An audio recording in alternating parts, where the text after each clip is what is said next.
Всеки човек проявява уникално поведение, което е резултат от личността и обстоятелствата, в които се намира. Разпознаването на тези поведения може да бъде от решаващо значение за правилното тълкуване на емоциите и намеренията на другите.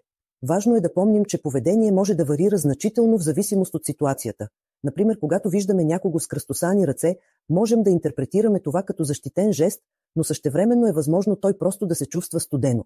Тази гъвкавост в тълкуването е от важен аспект в общуването. Друг ключов момент е как отговорите на хората могат да дадат представа за техните намерения.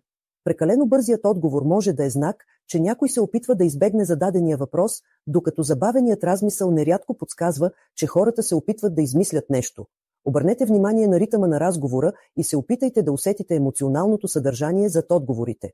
Ако разговорът е прекъсван или ако партньорът ви прави неочаквани паузи, това може да е сигнал за несигурност или вътрешен конфликт. Значението на дистанцията в общуването не може да бъде пренебрегнато. Дистанцията, която поставяме между себе си и другите, може да разкрива много за нашите намерения и емоции.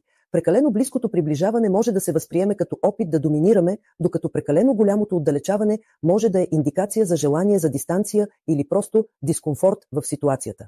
Тези невербални сигнали могат да бъдат особено важни при установяване на взаимоотношения. Движението на тялото също играе роля в прочита на поведението. Хората, които непрекъснато се движат или променят позицията си, често търсят изход или се чувстват заплашени.